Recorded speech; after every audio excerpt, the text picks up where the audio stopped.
You know he will return. These words still echo in my mind, as if they have a life of their own.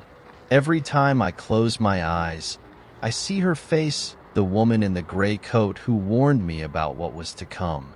Her hollow gaze, as if she knew I wouldn't be able to escape whatever awaited me. Or maybe she saw something I had yet to comprehend. But let's start from the very beginning. Some people believe that there are places cursed from the very start. No matter where you are, when you enter such a place, you can feel its soul, dark and sinister, lurking beneath the surface as if waiting for you. You can't see it, can't physically sense it, but something inside you screams to leave. It's an intuition that could save your life. But as it turns out, I don't always listen to mine.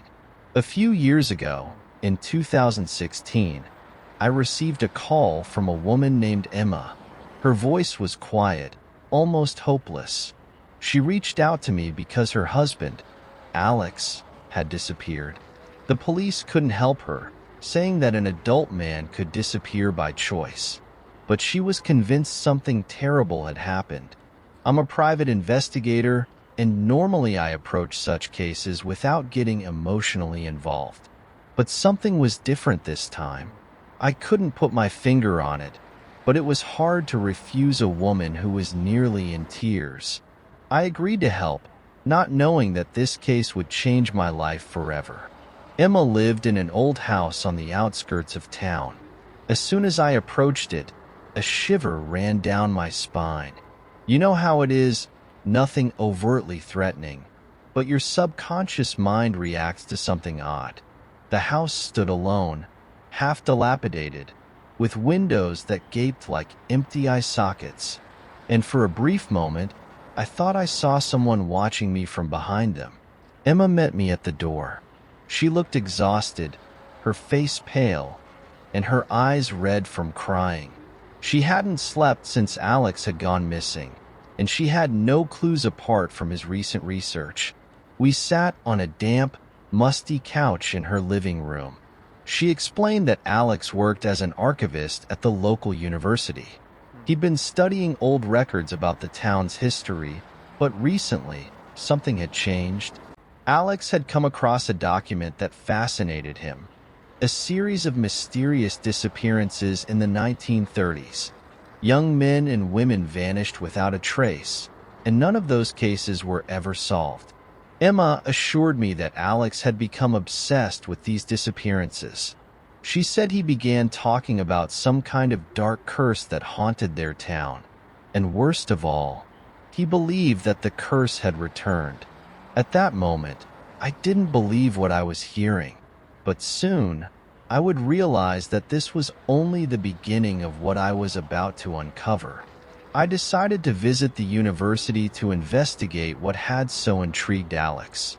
In the archives, I was met by Alex's colleague, who initially wasn't very talkative but eventually agreed to help. She showed me the documents Alex had been working on. The old records, nearly erased by time, spoke of a series of unsolved disappearances. Every 3 years, in late October, someone would vanish. The last disappearance occurred exactly 3 years ago. Among the papers, I found a name that kept appearing in the reports from those years. Mark Gorak, a historian and researcher. He had been one of those trying to uncover the mystery behind these events. But he, too, disappeared. The only thing left were his personal writings, which had miraculously survived. According to his notes, Gorak had discovered some kind of shadow during his investigations. He described it as something more than just a phenomenon. A being that lived in darkness, and it didn't seem to be connected to the physical world. This shadow had the ability to penetrate people's minds, control them, and eventually take them away. In Gorak's writings, he mentioned that he had tracked the origin of the shadow to an old house on the outskirts of town. He believed that some force resided there. That was where I decided to go next. The abandoned house on the edge of town looked even worse than I had expected. Its windows were boarded up, and the door hung on a single hinge. As I approached, my heart began to race. My intuition screamed that I was making a huge mistake, but it was too late to turn back. Inside, I was met with a strange silence. The entire house seemed frozen in time, covered in dust and cobwebs. I began searching the rooms when I noticed what looked like signs of recent activity. Fresh scratches on the wall and small fragments of broken tiles on the floor. These traces led me to the basement, and there, in the cold, dimly lit space, I found something that would change my life forever. Lying on the cold stone floor was Alex's body. He was dead. His eyes were wide open, as if he had been trying to say something even in death. The look of terror frozen on his face is something I will never forget. And then I heard it, a soft rustling, like someone stepping on the ground behind me. I turned, and I saw it. The shadow Gorak had described stood before me. Its outline was dark, almost indistinct, like it was just a shadow, but there was something alive about it. Its gaze pierced me, and I felt a coldness seep into my bones. My head spun, and everything went black. I woke up outside, lying on the wet ground in front of the house. My head throbbed, and I felt like I had just experienced a nightmare. But when I tried to go back to the basement, I found neither Alex's body nor any evidence of what had happened. The basement was empty, as if everything I had seen was just a hallucination or a terrible dream. But as I stood outside, a wave of dread washed over me. I couldn't shake the feeling that something unseen was still watching me, something I couldn't see, but that I felt in every cell of my body. The following days were a blur of sleepless nights and unsettling encounters. I couldn't shake the sensation of being watched, and I started seeing fleeting shadows in the corners of my vision. Every time I tried to focus on them, they disappeared, but their presence grew stronger. Doubt crept into my mind. Was it just the shock of what had happened? Or had the shadow somehow attached itself to me, silently following my every move? Worse yet, I couldn't determine if it was just observing me, or planning something much darker. 5 days after the incident, I received a call from a man named Daniel Borovitz, a university professor who had worked with Alex. He said he had important information that Alex had passed on to him before he vanished, and I needed to meet him immediately. Daniel's voice was tense, leaving no room for questions, and he set a meeting at an old cafe on the edge of town. When I arrived, Daniel was already sitting at a table in the back. He looked anxious, worn out, and as it seemed, a little frightened. Without much small talk, he got straight to the point. "You were right to be afraid," Daniel said, his voice barely above a whisper. "Alex, he found something, and I think that whatever he found took him." Daniel handed me a stack of old, yellowed papers. They were notes, journal entries, and old newspaper clippings. Each page documented the same mysterious disappearances I had read about in the archives. But as I flipped through the pages, I noticed something chilling. Every 3rd year, a person would disappear. But not only did they vanish without a trace, there were never any bodies recovered. No one was ever found. However, what I hadn't seen before, what Alex had apparently uncovered, was the name Mark Gorak. Gorak had been trying to solve the mystery decades ago, but he had disappeared too. "I think this shadow you saw," Daniel continued, "it's not just a metaphor. There's something ancient here, something that's been haunting this town for centuries." Daniel went on to explain that there were references to a forgotten ritual, one that the ancient settlers of the area supposedly used to contain or control this dark presence. Over time, the settlers' descendants lost the knowledge of the ritual, and the shadow had been gaining strength ever since. But Alex was determined to find the truth, Daniel said. looking at me with wide eyes. He believed that this shadow wasn't just a part of the town's history, it was part of the town itself. And if we don't stop it, it will continue taking people, feeding off their fear, until there's nothing left of this place. The more I thought about it, the clearer it became. This wasn't just about Alex, or even about the victims who had disappeared over the years. It was something much larger, something that had been building for centuries, silently feeding off the people who lived here. But how do you stop something that doesn't have a body? How do you fight something that lives in the shadows? Daniel gave me one last piece of information before I left. There was an old artifact, a cross, supposedly made from a rare metal that could disrupt the shadow's influence. Alex had found references to it in some ancient texts, and he believed it could help contain or even destroy the shadow once and for all. The artifact was said to be hidden in an abandoned monastery deep in the woods outside town, a place where, according to legend, the original settlers had carried out the ritual centuries ago.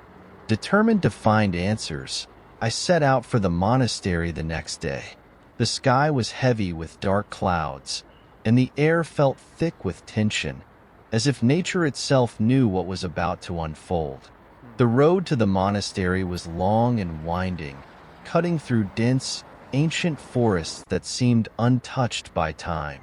As I drove deeper into the woods, the daylight seemed to fade unnaturally fast, plunging everything into an eerie twilight.